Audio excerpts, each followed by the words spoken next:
Olá, pessoal. No vídeo de hoje nós vamos continuar a falar sobre teoria de conjuntos, mas a gente vai agora abordar o seguinte exemplo, que é parte daquele exemplo que a gente comentou no último vídeo, tá?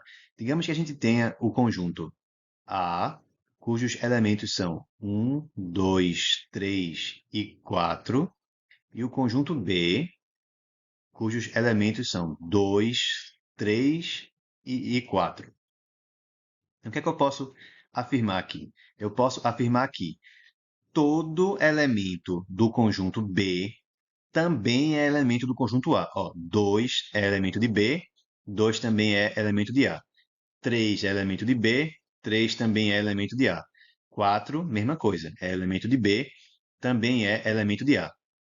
Quando isso ocorre, a gente fala que B é um subconjunto de A, certo? Então, essa é a definição. Eu digo que B é subconjunto de A, tá? Onde B e A, obviamente, são dois conjuntos, se todo elemento de B for elemento de A,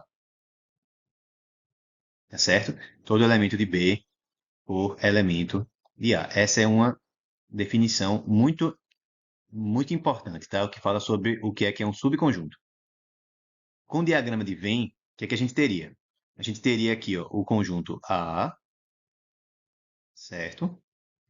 Cujos elementos são um, 2, 3 e 4.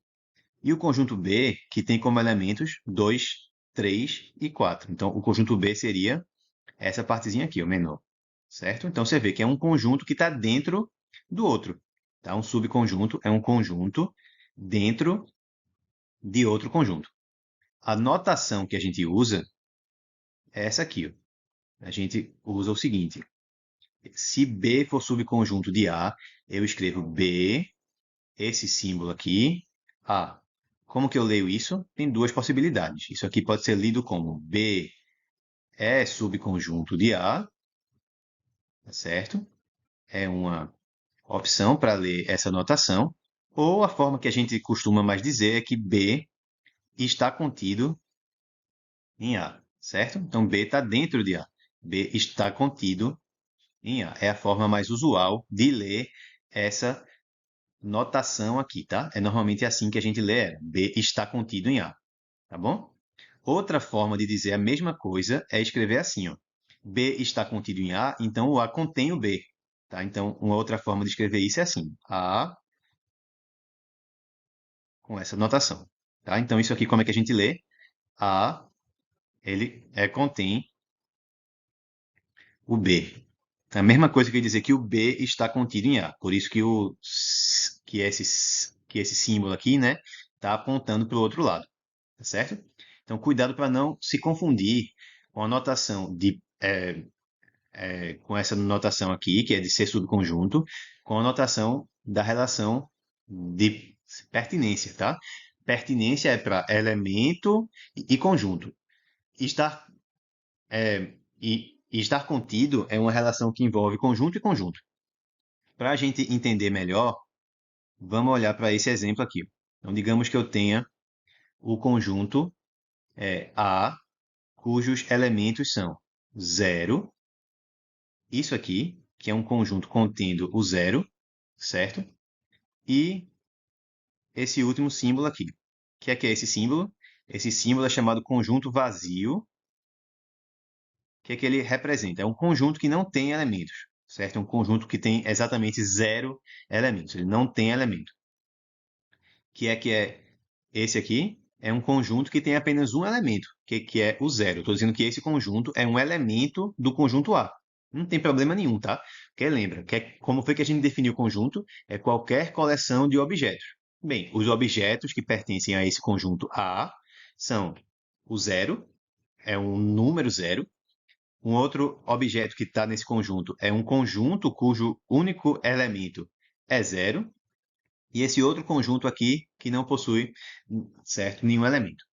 O que é que eu posso que eu posso afirmar, certo? Então, basicamente é um exercício de verdadeiro ou falso.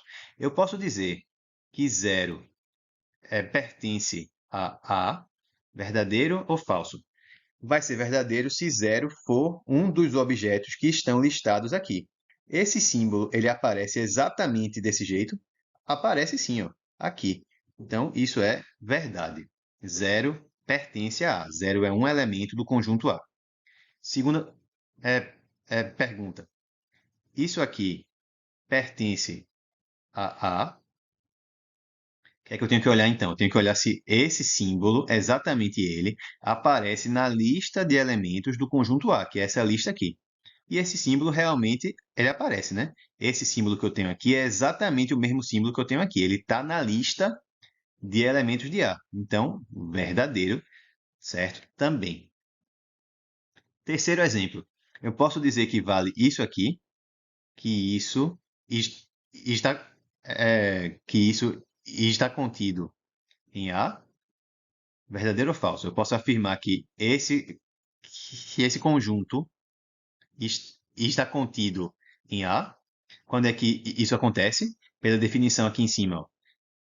Um conjunto é subconjunto de outro se todo elemento do primeiro for elemento do segundo. Quais são os elementos desse primeiro conjunto aqui? Somente zero. Zero é um elemento de A? É, por causa disso aqui, ó. O elemento zero, tá certo? É um dos elementos do conjunto A. Então, verdadeiro, certo? Mais uma vez. Mais uma pergunta. Eu posso afirmar que o conjunto vazio está é, é, contido em A. O vazio é um subconjunto de A. Bem, pela definição, vazio é um subconjunto de A se todo elemento do vazio for elemento de A. Então, isso é verdade. Não tem como isso não ser verdade. Por quê? Porque se isso não fosse verdade, teria que existir algum elemento no conjunto vazio que não estivesse também em A. Só que isso não pode acontecer. Por quê? Porque o conjunto vazio não tem elementos. Então, se existisse algum elemento do conjunto vazio que não tivesse em A, o conjunto vazio não ia ser vazio, né? Ele ia ter algum elemento. Tá? Então, isso também é verdade. E, de fato, é uma propriedade geral. O conjunto vazio é subconjunto de qualquer conjunto A, certo? Para todo conjunto A que a gente imaginar. Qualquer conjunto tem como subconjunto o conjunto vazio. Não precisava ser esse exemplo aqui, não, certo? Como subconjunto. Agora, eu também posso escrever isso aqui. Conjunto vazio pertence a A. Para falar sobre ele pertencer ou não, eu tenho que olhar se esse símbolo aqui está na lista de elementos de A. E ele está, né? Olha ele aqui, tá? Se ele está na lista de elementos, então ele é um elemento. Então ele pertence, mesmo ele sendo um conjunto, tá? Então faz sentido falar sobre pertence, mesmo quando eu tiver aqui algum conjunto, porque conjuntos podem ser elementos, nada impede.